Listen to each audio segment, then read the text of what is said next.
Hey everyone, Darren here from the Music Vault. I'm going to start a new segment on my channel. I don't think I'll be doing updates for a while. Christmas, I have a couple of things I need to do, bills I need to tidy up for after Christmas. My car kind of betrayed me a bit, so I had to get her fixed. So that was a big bill. So I won't be buying too terribly much, probably next to nothing for the next couple of months. So I was going through videos on YouTube and that, watching people's videos, and I was always wanting to do ranking videos. I thought they were pretty cool. However, I decided that there's too many guys doing ranking videos, and I mean, how many times can you see like a Slayer ranking video? Just or I mean, Darcy's got, to me, Darcy does the better ones, like the best ones.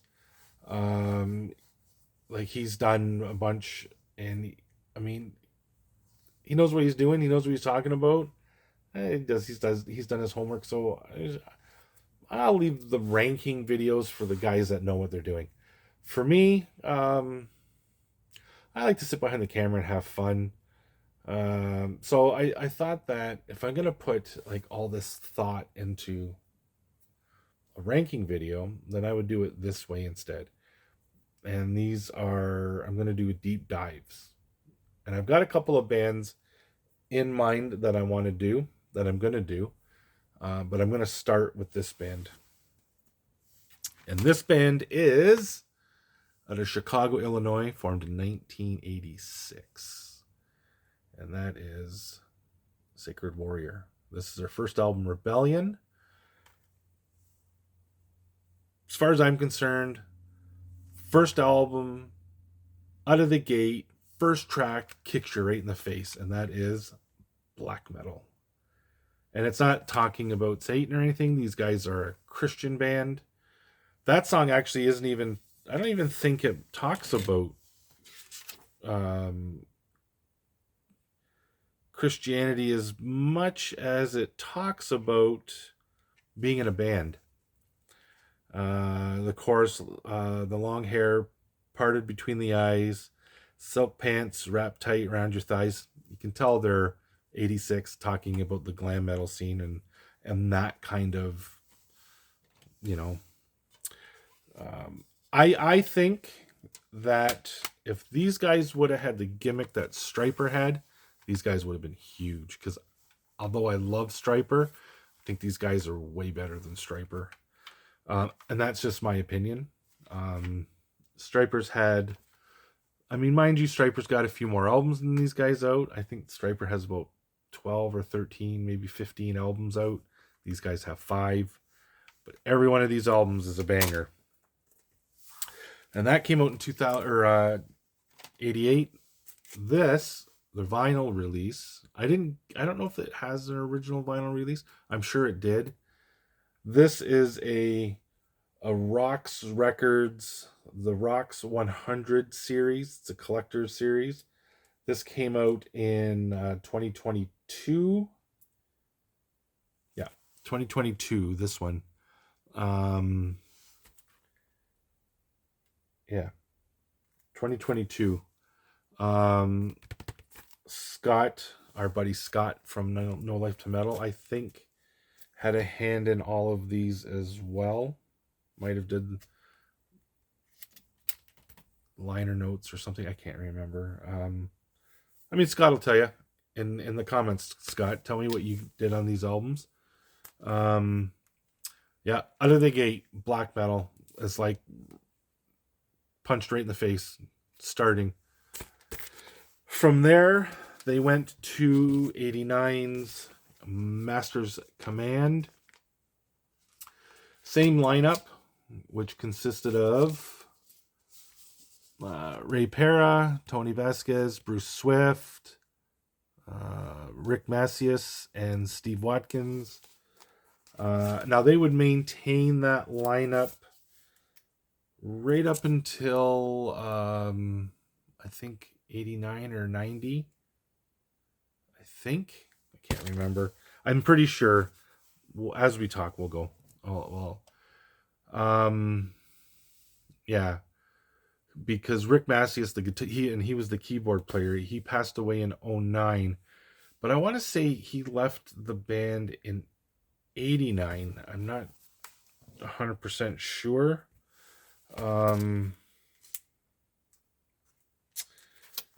Yeah. So, anyways, and then did I have the CD sitting. I don't know if you can see it.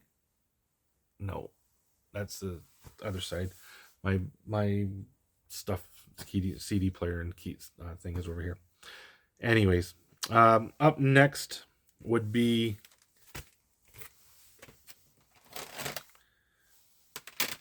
where'd it go? Here it is. 1990s Wicked Generation. This album is really, really good. Are you ready?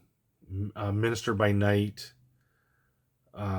Miss Linda talking about. I think they're talking about Miss Linda being a fortune teller, and how the deception of being a fortune teller or psychics or anything like that. No Happy Ending. War Torn Hero, just Warriors, like just great progressive power metal at its finest. You're probably going to hear me probably repeat myself.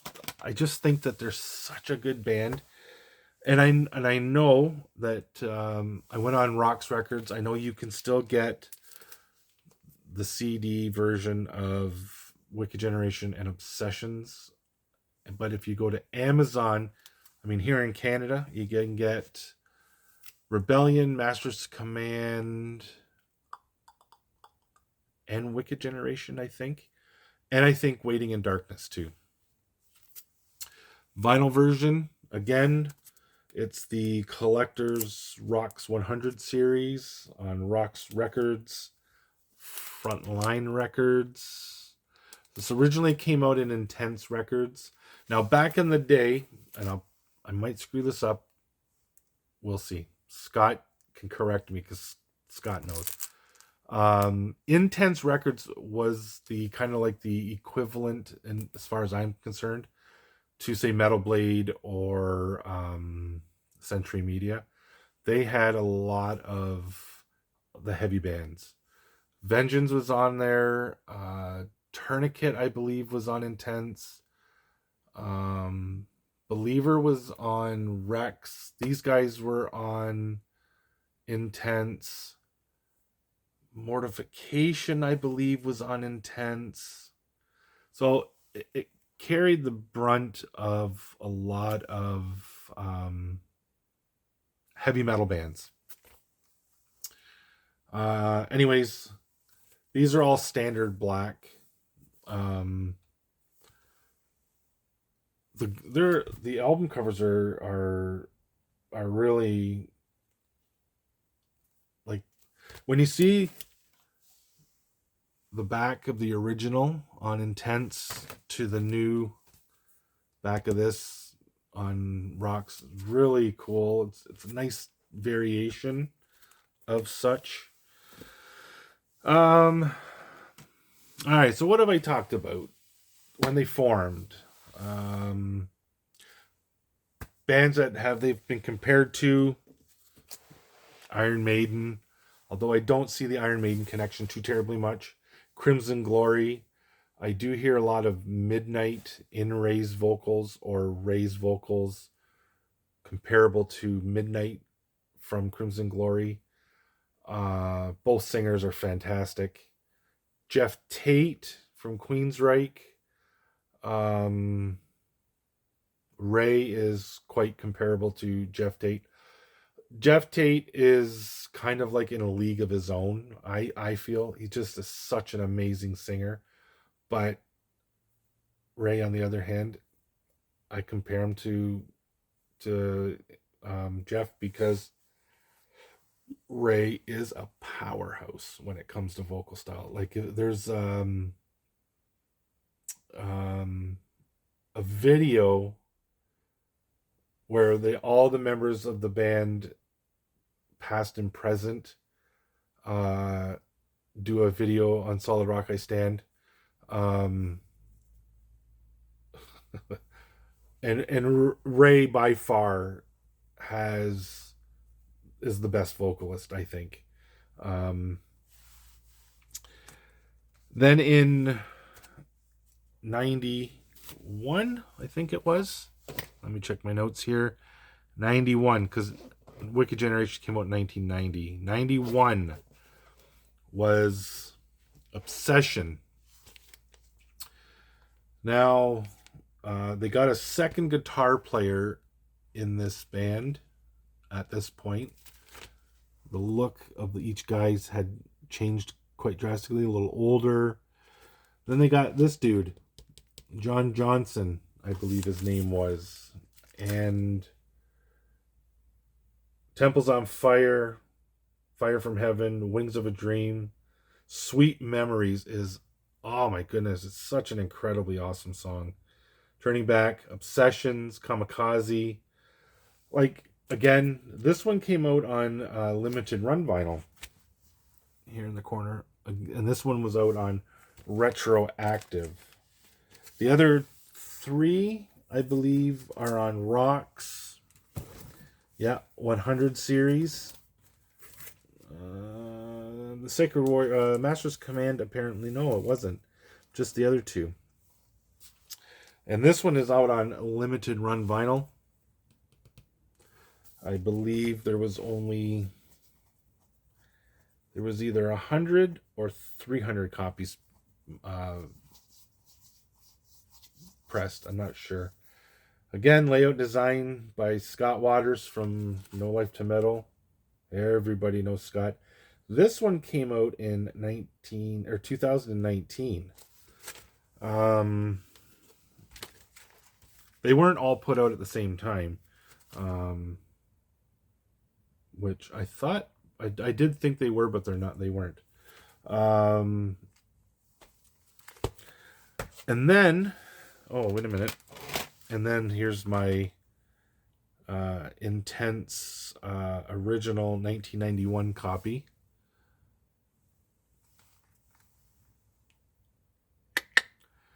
Yeah.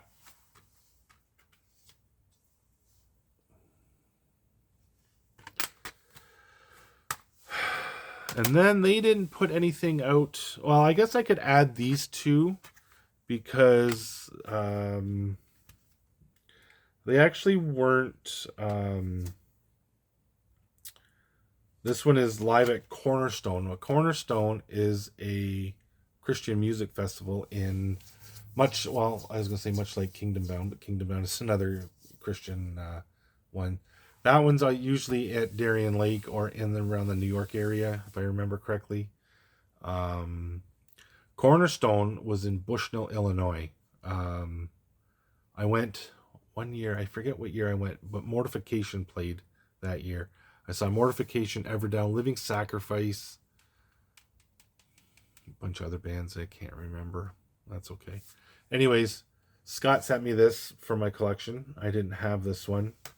And this is live at Cornerstone 80s Metal Retro Night with MS. I don't know what MS was, but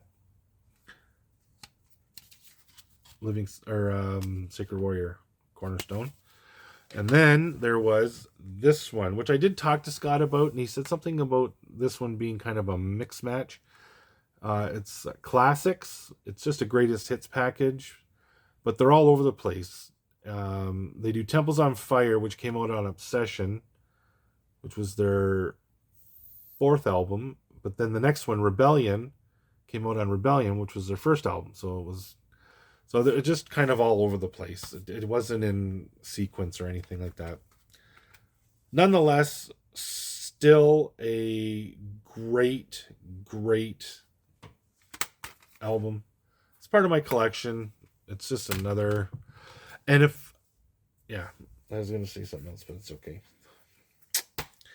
Yeah, so that's the first, I guess, part one of Sacred Warrior from 86 to 91. I think they went on hiatus, I think in 93, I believe, and then came back in 2001, touring various places, I guess. And then, uh, you know, Ray left. They got another singer, Eric Schilling. There was a keyboard player in there, Joe Petite, or Petite, yeah, Petite, something like that. I don't know. Now, by this time, by 2013, they have Sacred Warriors Waiting in Darkness. Now, this album has Eli Prinzen on this as vocals, because Ray, I think, went on to form a band called Worldview, I believe, and he's also in a band called Deny the Fallen. This album came out in 2013, and you can see the video for Waiting in Darkness on here on YouTube. There is a part in Waiting in Darkness where he's kind of building up, and then the music's kind of slowing down and it's building up a bit, and he lets out this wail of a note that would rival what's his name from Metallium.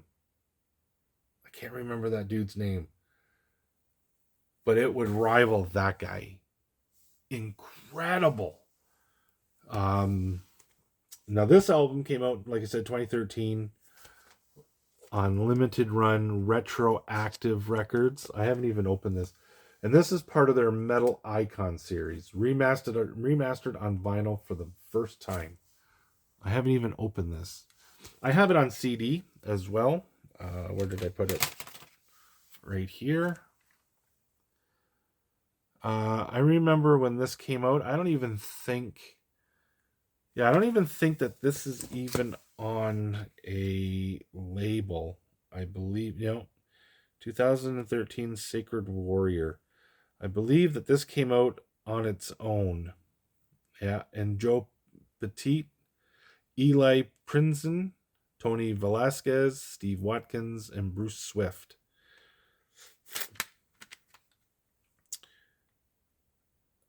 Yeah, so this was self-released, I want to say, and it came out, and I forget how I got this. I can't remember where I found this. I want to say I bought it right from the band, but yeah, absolutely incredible, that album.